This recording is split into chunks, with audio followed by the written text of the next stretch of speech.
This week sees Independence Day, not independence of the Confederacy from the Union, the Civil War isn't over, but this week sees both sides begin to break away from themselves. Davis loses heart with his commanders, and Lincoln declares war on Congress.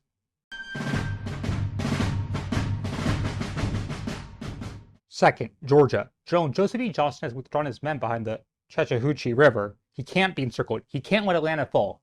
But by doing this, the Union gets to claim Marietta on the 3rd. It's a sad sight having to give up the strong breastworks and imposing hill, just to see a skirmish line take what divisions couldn't. Luckily, the new line is also strong.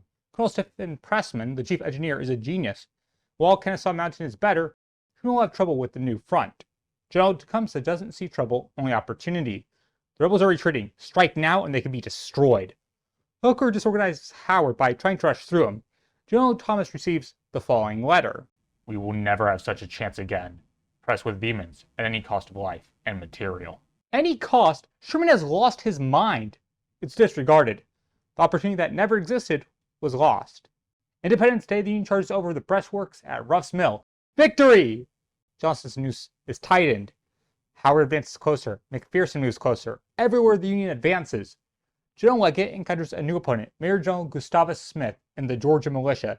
These militiamen get the first bitter taste of what this new war is like. Johnston gets a report from Smith. Overwhelming enemy force. Cheatham is sent to Hood to bolster their line, but now Sherman is again closer to Atlanta. Damn it! During the night, Johnston drew back all his army and trains inside the Tete de Pont, the Chattahoochee, which proved one of the strongest pieces of field fortifications I ever saw. This is the Shoup Line, named after Confederate Chief of Artillery General Francis A. Shoup. Trenches, redoubts, sally ports, palisades, even a new formation designed to force enemy salients. The sight gives the aggressive Sherman pause, and here he almost blunders, for we held the high ground and could overlook his movements, instead of his down on us. And what he sees is the supply train of Johnston, which he believes is the enemy camp. I came close to riding into a detachment of the enemy's cavalry. Sherman does do this, not William Tecumseh, but Colonel Frank Sherman. For some time, the enemy supposed they were in possession of the commander-in-chief of the opposing army. Despite the good fortifications that he occupies, Johnston is in a terrible situation, outnumbered 2-1, back to a wall, easily outmaneuvered towards Atlanta, and he runs his supply line securely along the rail line. Johnston's army has heard the sound of our locomotives. And that's just the military situation. He had promised Davis he would assault when he could. He hasn't seen an opportunity lately, and has instead been forced to fall back. He is an inch away from being replaced. Confederate Communication, Richmond, July 7, 1864. General J. E. Johnston, the announcement that your army has fallen back to the Chattahoochee renders me more apprehensive for the future. Hopeful of results in northern Georgia, other places have been stripped to reinforce your army until we are able to make further additions, and are dependent on your success. Efforts have been made, and are still making, to organize the reserves as an auxiliary force for the state defense. You will know what progress has been made in Georgia and Alabama. Jefferson Davis. And if Sherman can outmaneuver, he'll have to fall back a good number more than an inch. Worst of all for General Johnston, the man he replaced, Officer Braxton Bragg, is being called to Davis's side to advise on the future of the Army of Tennessee. Dixie is at the gates as Lieutenant General Early continues to march towards the capital. The second he's in Winchester, the third Harper's Ferry. Telegraph sounds. Its interpretation is ripped from the station and run to Major General Lew Wallace. He leads the Middle Department, the defense of Columbia. He will go on to write Ben-Hur, strangely enough, but right now, he and his 2,300 conscripts are the only thing between General Early and the President, the Congress, and the Supreme Court. Fifth, Brigadier General James Rickett marches to Wallace with the first of the reinforcements. General-in-Chief Grant, a man who regulated Wallace after Shiloh, has dispatched a division from the 6th Corps. It isn't enough. They are facing a full rebel corps. But it's something. 5,000 men will arrive by the end of the week. The 6th, at Hagerstown, General Jubal Early demands retribution. The city cobbles together currency to avoid the torch. The same day, the famed rebel raider Mosby wins a small victory. The Confederates want to make the Union citizens feel the pain those in the seceded states suffer. With Georgia and Virginia, well, really Maryland, out of the way, let's move to a quieter front. The first front, actually, Charleston Harbor. The assaults are launched against the forts, but all fail. By the 7th, the rebels are confident enough in counterattacking. 330 Union soldiers lost, 162 Confederates. 732 shells spread at Fort Sumter. It stands, taunting us.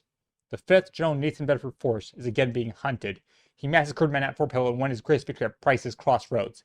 He is a threat and he must be eliminated. Forrest has had great luck facing reserve commanders but now his pursuer is a great leader, Major General Andrew Jackson Smith, with 13,000 men. The 7th rebels first face this threat under artillery bombardment and constant musket fire. Secessionist skirmishers are beaten back. Forrest learns of this and reports to his superior, General Stephen D. Lee. He no longer has complete control. What happens next is for next week. Finally, politics. Let's get the easy stuff out of the way. The second Congress passes and Lincoln signs a bill for a railroad and telegraph line in the Pacific Northwest. The same day, he discusses with Radical Representative of Indiana, George W. Julian, about confiscating Confederate estates. From the chambers of the House to the Senate, he once again asks for Senator Fessenden to become Secretary of the Treasury. The third, Lincoln receives Fessenden's refusal. According to E.B. Long, he refuses the refusal. After pressure from former Secretary Chase, on the 5th, Fessenden accepts and is confirmed. He became the new head of American finance. Overseeing the confirmation, Lincoln then decides to suspend habeas corpus in the state of Kentucky. Let me just catch my breath. The 5th, the Honorable Horace Greeley, Republican bigwig, receives a communication from Canada, claiming to be a peace delegation.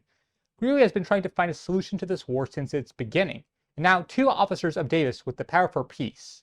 It's beautiful. It could save thousands. 7th, he writes to Lincoln. Confederates everywhere are for peace. So much is beyond doubt. And therefore, I venture to remind you that our bleeding, bankrupt, almost dying country also longs for peace, shudders at the prospect of fresh conscription, of further wholesale devastations, of new rivers of human blood.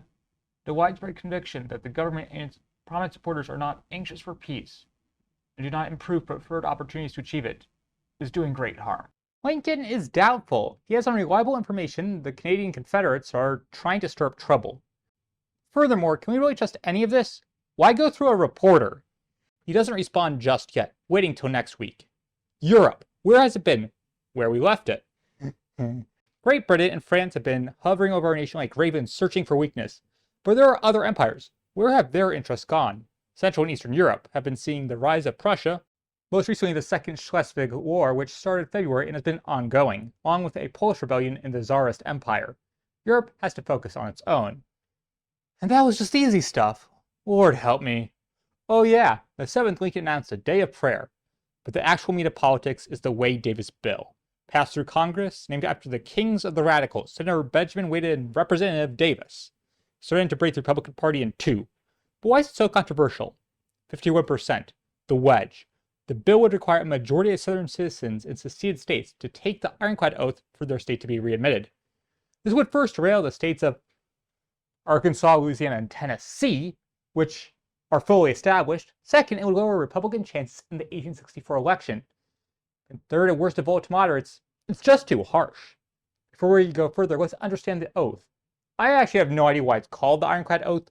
I tried to figure it out, came up with nothing. It requires an oath of allegiance and a promise the oath taker never supported the Confederacy. First, it was for elected officials and government employees. Since it's been moved to the realm of Reconstruction. But it's not the point of debate, so let's return to 51%. Lincoln has the power veto. It's public, it's a lot. It could break the party. Now Congress isn't in session. July 4th, Independence Day, gave the executive branch its independence from congressional oversight, at least for some time. This permits the pocket veto. Leave the bill unsigned. Congress is adjourned. It will die. But with such a big bill, will the pocket veto be a silent killing or the first shot in a political war? The president puts down his reasons. First, some pedantry. The wording is confusing. It might imply the states left the Union, which is against the legal justification of the war. Next, it might be unconstitutional. This would force the abolition of slavery on the states, and Congress can't touch slavery. It's not in their powers by the Constitution. Now, there currently is an amendment going through the legislature to fix this. For now, it's probably against the law. Now, that is for the Supreme Court's job to decide, but for now, it's a good reason.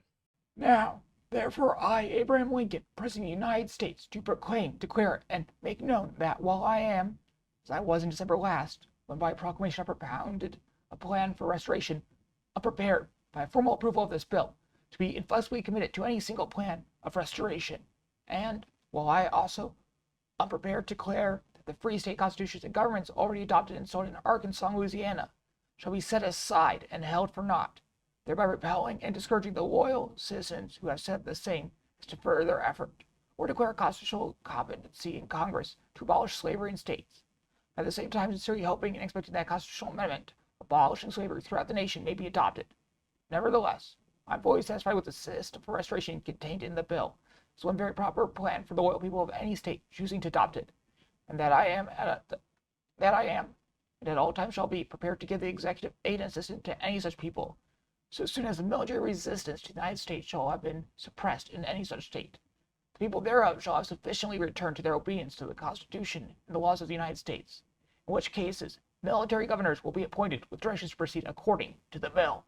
With that, on July 8th, President Lincoln strangles the bill, puts a lid over the boiling pot, and hopes it doesn't explode. Then there is Sickles, who gives a grand speech in New Orleans, reminding us to celebrate our freedom.